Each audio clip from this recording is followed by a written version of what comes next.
Kaixo, oain eta gaur, laugarren praktika transistorea ikusiko du. Lehenengo beti bezala sartu elektronika sailean eta goazen praktikako txostenera. Praktika honen bitartez, transistoreakin DC motor bat kontrolatuko deun zirkuitua montatuko.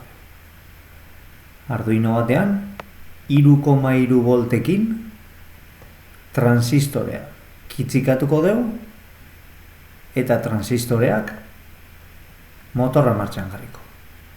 Gogoan izan, transistorea 20. mendeko inventuikan onena bezala konsiderauta dago. Eta egiteuna, era simple batean esplikatuta, hoixe da. Korronte txiki batekin, transistorearen basean sartzean korronte txiki batekin, korronte handi bat kontrolatu. Kolektorean jarriko den motor bat kontrolatu. Goazen ba. Praktika hondan, erabiliko ditugun elementuak, beti bezala arduinoa, transistorearen basean jarriko deun leda eta resistentzia, korronte gutxiko zirkuituan, eta transistorearen kolektorean jarriko deun motorra, korronte handiko zirkuitua.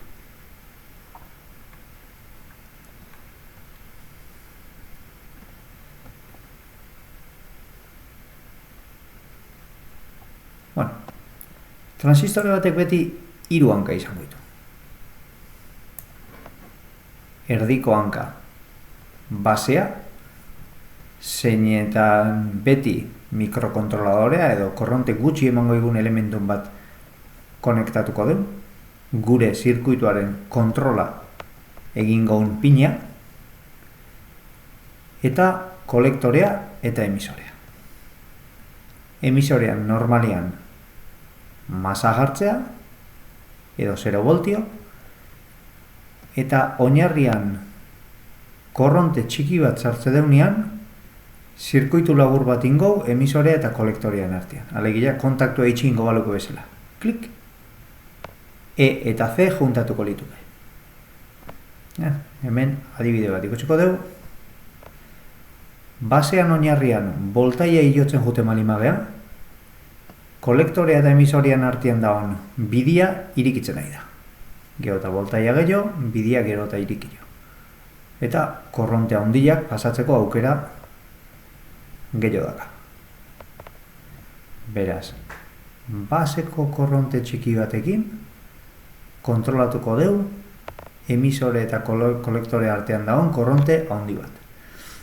Honekin, adibidez, kotxetan, kotxeko zentralita kapaz da seinale txiki batzukin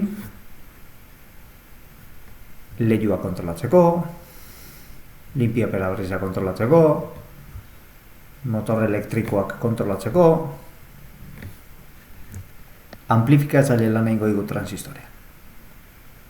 Bai, hemen dagazue esplikazioa, transistore batean, oinarriak basean sartzen dugun korronte txikiak, kolektore eta emisorearen artean dijoan korronte handia gobernatzen. Honekin izan zen revoluzioa izugarria izan zen. Imaginatu, Euskadi Irratiak seinale txiki bat bialtzeigula idetikan, seinale hortan irratsaio guztia dijoa, eta guk transistore batekin basea sartza jau seinale hori, eta irrati bat martxan jartze dugu. Eta airian zijoan seinale txiki batekin, altabozian ahotsa gaitzaitu. Berdin telefonoakin, berdin telebistakin, irudiakin. Hola xe funtzionatzeu. Seinale txikiak basetikan sartzaia, eta seinale txikiak amplifikatuta ikusiko ditugu kolektore eta emisorian artean. Hemen dazkaun seinale aldaketa horiek, korronte handian seinale aldaketa bihurtuko da. Hemen dikan sartze dugu antenako seinalia, eta hemen ateako dugu telebistako seinalia, irrateko seinalia, nahi dituzuen aukera guztia dazkazuen. Guk zein dugu, gure zirkuituan. Bueno, adibide txiki hauek ikusko ditugu baita ere. Serialian pulsadore txiki batekin, kolektorian argi handi bat martxan jarri dezakegu. Eta hemen ingoigu klik, etengailu virtual bat ingoigu hemen. Hau etengailu txikia da basea sartzeana, eta hemen transistore eta kolektorean artean etengailu virtual handia dako. Eta etengailu virtual hori proportzionala da, ez du bakarrik itxi eta iriki egiten, baizik joitxi dezake eta gutxi joitxi dezake. Guazen gure gaurko praktikakin. Guk transistoria hemen dakau, PNP, eta transistorera sartuko dugu indar gutxiko zirkuito bat. 3,3 voltio hartuko ditugu, 3,3 voltio, pulsagailu bat jarriko dugu, klik, eta LED txiki bat argituko da. Zirkuito pixkat aldatuko izuet gero, eta LEDa beraka jarrikoet. Baina, oinarrian, transistorean basea sartuko duna, oso korronte gutxiko zirkuitoa izango. Eta zirkuito hau aktibatzeanean eta argia piztutzeanean, klik, kolektorian zirkuito laburra ingo, eta motorra, hemen goiti bera, martxan jarriko. Motorra, ikuste zuen bezala, 5 voltiota konektauta da. Orduan, 3 voltioko zirkuito txiki batekin, 5 voltioko motorra handi bat kontrolatuko.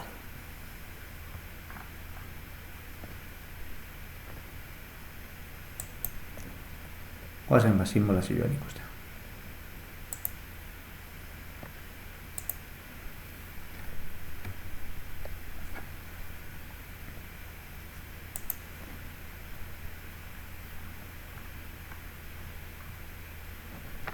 Tatuta.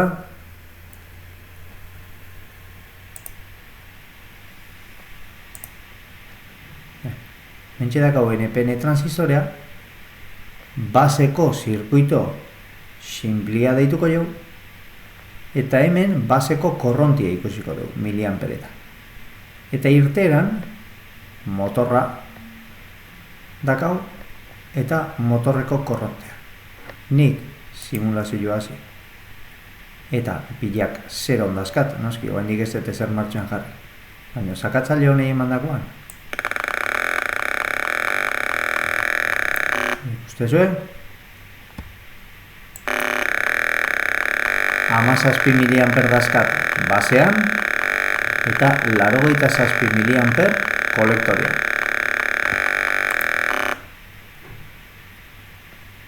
Motorra pixka bat argillo ikusteko, bosgolailu bat jarri jot. Paraleluan. Bosgolailua nahi bali mezuek kendu dezakezu. Argi gehatzea.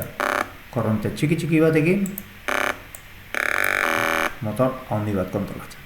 Motor hau zuzenean Arduinora konektatuko baginuke, Arduinoa erretzeko aukera handia dako. Goazen ariketa hau. Nola da bilen ikuste.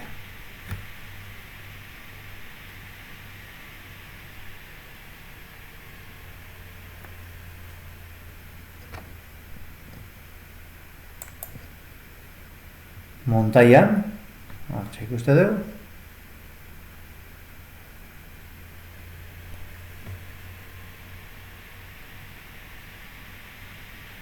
Motorra goia.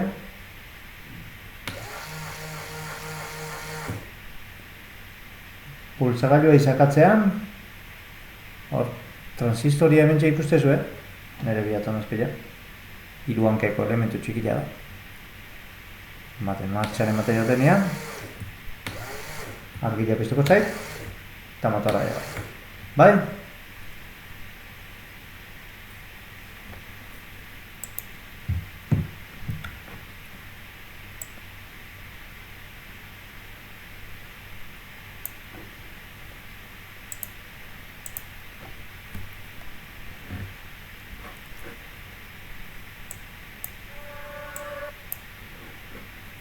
Transistoria bere barruan,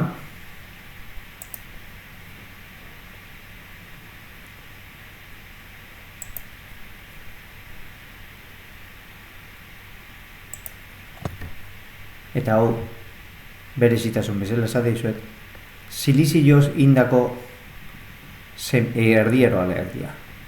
Silizioa boruakin alde batean naztuta eta beste batean fosforoakin.